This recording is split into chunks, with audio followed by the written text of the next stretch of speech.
አሰላሙ አለይኩም ወራህመቱላሂ ወበረካቱ። ውድና የተከበራችሁ ቤተሰቦች እንዴት ናችሁ? ሰላም ናችሁ? ከኔ ጋር ሁሉ ሰላም ነው አልሐምዱሊላህ።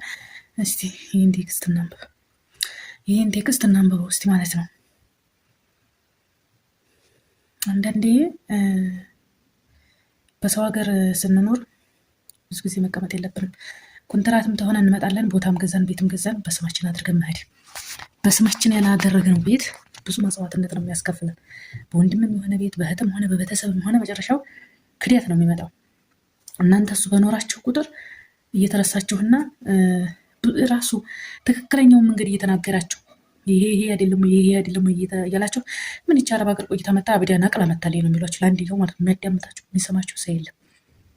እና እየተመላለሳችሁ እያያችሁ ቤታችሁን በስማችሁ እያደረጋችሁ በቤተሰብም ሆነ በልጅም ላይ ሆነ በወንድምም ባህትነ በማንኛውም ቤተሰብ ላይ ቢሆን ቤታችሁን በስማችሁ እየተመላለሳችሁ ማየት በቃ ማለት አንስራ አይደለም እንስራ። ታልሰራን አንለወጥም። ታልሰራን ትልቅ ደረጃ እንደርስም። ልጅ ማሳደግ ቤት የራሳችን ማድረግ እቃ መግዛት አንችልም ካልሰራን። አንስራ ሳይሆን በጣም ደግሞ የተገነነ ዓመት እዛ መቆየት የለብንም። እንሰራለን፣ ብራችን እንይዛለን፣ ቤታችንን በስማችን ማድረግ አለብን።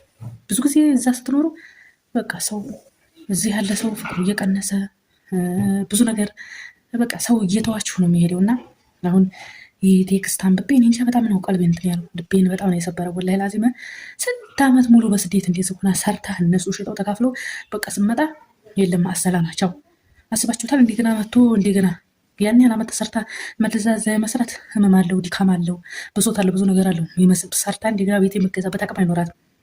ያን ያህል ዓመት ሰርታ መልዛ ደግሞ መታ እዚህ ደግሞ ወይ በሰው ቤት ወይም ደግሞ ትንሽዬ ስራ በቃ ልፋት እዛም ልፋት እዚህም ልፋት እና ስለዚህ ይህ ሁሉ ነገር እንዳይሆን የአንዳንድ ነገር በሰዎች ላይ የምናየውን ነገር እኛ ትምህርት መውሰድ ያለብን፣ አረብ ሀገር ያለ ልጅ ወይ ትምህርት መውሰድ ያለብን፣ እውቀት መቅሰም አለብን።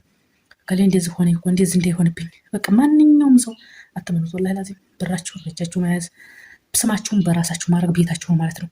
እና መጨረሻ አስለቅሰው ነው የሚጥለው ማለት ነው ሰው። በቃ አሁን ላይ እንደዚህ ሆኗል የተያዘው። እና ይህን ቴክስት አንብቤ በጣም ነው እንትን ያልኩት።